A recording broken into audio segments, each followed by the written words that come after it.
Hey everyone, welcome to my channel. And today I am going to tell you about the Kirant dynasty. Okay, so in Kirant dynasty, held from East Nepal and ruled Kathmandu Valley after defeating Mahipal ruler. So it is a third number dynasty. Okay, जब जो Mahishpal rulers थे, Mahishpal dynasty जो king थे, जब वो लोग मानो defect हो गए, ठीक है, हार गए, तब ये किरान डायनेस्टी आए। उसके बाद यहाँ पे ऑल टुगेदर 30 किंग्स ने रूल किया हुआ था। किरान king ruled Nepal. Okay, and they were the first to introduce administration in Nepal. It is very important point that administrations in Nepal means a power of ruling, ठीक है, a power of ruling something is। तो वही startup कौन किया? और ये किरान dynasty में, किरान डायनेस्टी जो थे वो सोसाइटी हुआ बेस्ड ऑन इक्वालिटी के हिसाब से हुआ। और also one of the important point is that Gautam Buddha was visited Kathmandu valley during the Kiran dynasty rule. As in Gopal dynasty में क्या हुआ था, पशुपतिनाथ बिल्ड हुए थे, तो वो एक इम्पॉर्टेंट पॉइंट हम लोग वहाँ पे ले सकते हैं। और यहाँ पे क्या हुआ कि गौतम बुद्धा आए थे, एकदम रिमार्केबल पॉइंट सब है। और उसके बाद हम लोग किरान पीरियड के बारे में आप ये जान सकते हैं, ये बहुत ही लॉन्ग कट में दिया हुआ है, ठीक है, और यहाँ पे लॉन्ग कट में दिया हुआ है और यहाँ पे आप शॉर्टकट में मैंने एक्सप्लेन कर दिया है। कैरेक्टरिस्टिक्स सेम थिंग है, ठीक है, आप उसको वर्ड में लिख दो। और इतना सारा मैं अगर बताऊंगी भी तो आपको याद आने वाला नहीं है। So main thing is that characteristics आप याद रखो और उसको ही लंबा में लिख दो, है ना। उसके बाद एक आता है कि कल्चर एंड सिविलाइजेशंस ऑफ किरान, ठीक है, अचीवमेंट ऑफ किरान क्या क्या था। तो नंबर फर्स्ट वन में आता है administrative set up for the first time, ठीक है। तो यहाँ पे दिया हुआ है कि किरांत वेर द गुड एडमिनिस्ट्रेटर, मतलब वो लोग रूल करने का अच्छे से जानते थे कि कैसा मतलब कैसा रूल्स रेगुलेशंस बनाया जिसके हिसाब से पीपल्स या सिटीजन्स वहाँ हम लोग के कंट्री के अच्छे से चले, ठीक है। तो based on Kirar terminology the work and actions undertaken by central court, यहाँ पे एक सेंट्रल कोर्ट टाइप का जस्टिस कोर्ट बोल सकते हैं, जैसे कि उन्होंने हर प्लेस पे एक जस्टिस कोर्ट बनाया, जैसे कि अभी के टाइम में हम लोग का हाई कोर्ट, सुप्रीम कोर्ट है ना, ये सब कोर्ट है। तो वैसे उस टाइम का ये था केंद्रीय अड्डा सच एज कूथे, ठीक है, इस टाइप्स के थे। तो clearly indicate that the administrative activities first started in Kirar period, या लाइक जस्टिस प्रोवाइड करना, ठीक है। तो उस टाइम जस्टिस भी प्रोवाइड किया गया लोग को कि अगर कोई प्रॉब्लम्स हो रहे, कन्फ्लिक्ट हो रहे हैं, तो वो उस जगह पे सॉल्व हो जाए।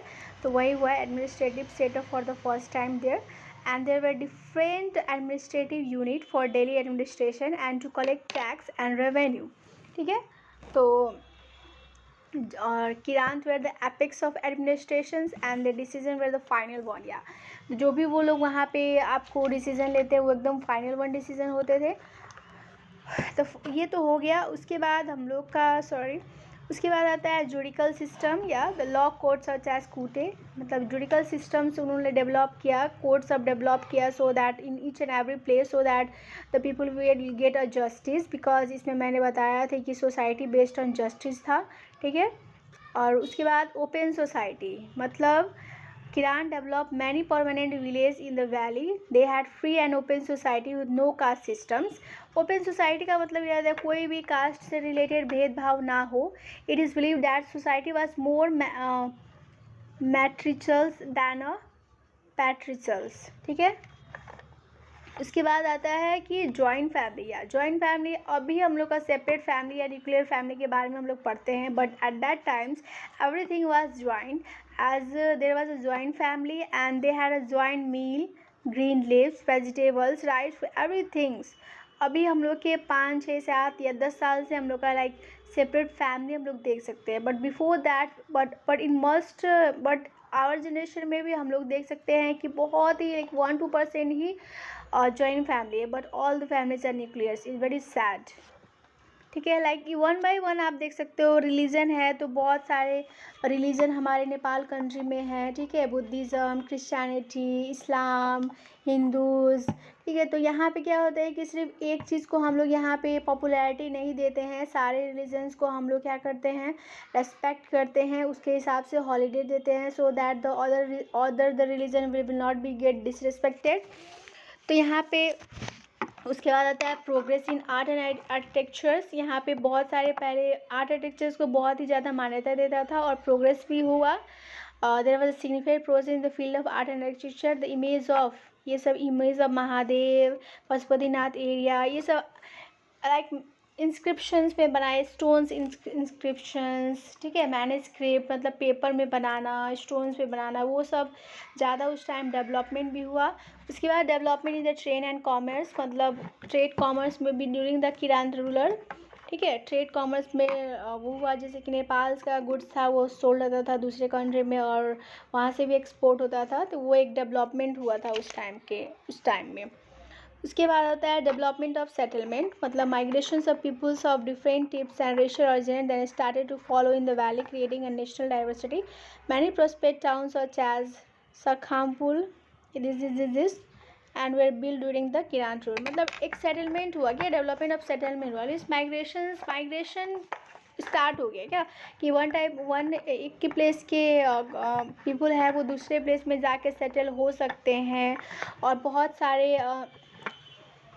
बहुत सारी चीज़ वहाँ पे बिल्ड भी हुए। जैसे कि नेपाल हम लोग का 3 टाइप्स में, मतलब जोग्राफिकल रीजन में डिवाइड है, जैसे कि हिली, हिमालयन, तराई। तो क्या होता है कि जब आदमी को फैसिलिटीज़ नहीं मिलता है, चाहे इनकम उन लोग के लिए एकदम सेटिस्फैक्ट्री नहीं होता है, तो वो लोग क्या होते हैं, माइग्रेट होते हैं। तो पहले तो migration within the country होता है, if they are not satisfied with their income then they will migrate to the other country. तो बट उस टाइम्स में क्या था, migration within the country होता था, ठीक है।